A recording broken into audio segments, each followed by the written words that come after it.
Hi guys, welcome back to another rapid review. Today we are going to quickly talk about Mexican Gothic by Silvia Moreno-Garcia. So we're going to go through some pros and cons. I'm just going to kind of tell you a little bit of both. Let's start with the pros first. So I would say one pro of this book is it is obviously very short.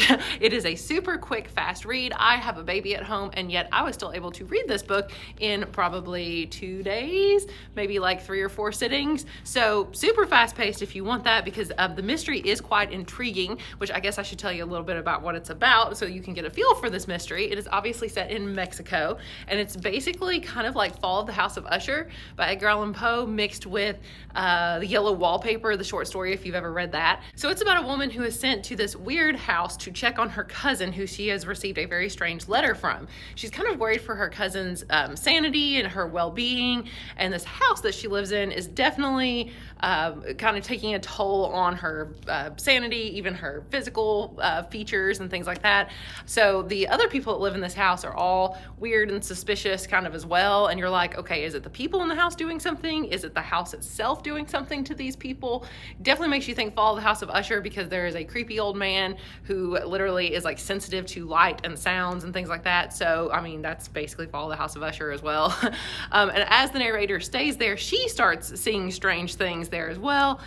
She starts to wonder what could be going on, and that's kind of the plot. But I will say another thing I do like about it is the last like 100 pages I think were definitely the best. So it's only about 300 pages, so really about the last 2/3 of the book is like crazy fast. It's fast paced, just nuts stuff starts happening, so you have to be ready for just real weird stuff basically. If you're into that, I mean, you just prepare yourself for weirdness, and that's what happens in the last 2/3 of this book. So you've got to be up for that for sure.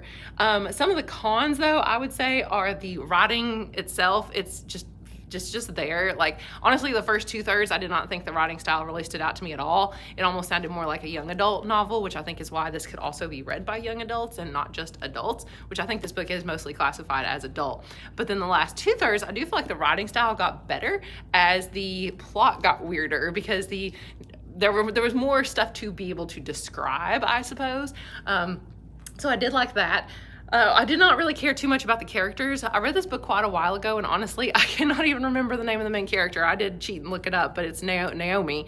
But I'd forgotten that, because that's how little the characters seem to really matter. Like, they're not really very interesting, honestly. I didn't really care about them.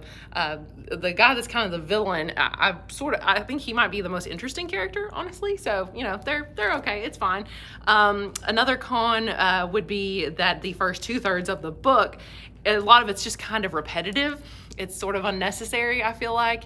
Very, like I keep saying, Fall of the House of Usher and Yellow Wallpaper, and it's like, ooh, there's a creepy house. Oh, this is creepy, isn't it? Look how creepy it is. And like, that's it. And nothing much really happens. And when it does happen, it's kind of the same thing that's already happened. It's like she has another conversation with her cousin. There's still clearly something wrong.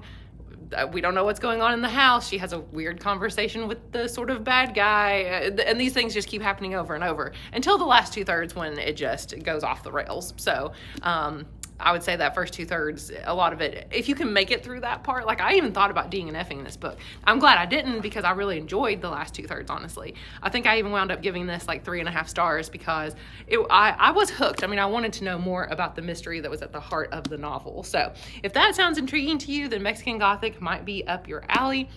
Honestly, I would suggest that you read Fall of the House of Usher instead, because I think it's better. It's definitely more well-written. It's more atmospheric. This one was also not very atmospheric. It tried to be, I think. It wanted to be kind of like Fall of the House of Usher, creepy and dark, melancholy, that kind of thing. But this, it didn't really quite achieve that for me. It was just kind of cut and dry, I suppose, which you don't want if it's trying to be atmospheric. Anyway, so that is my review of Mexican Gothic. Check it out if you are interested, and I will see you guys in another video soon. Bye.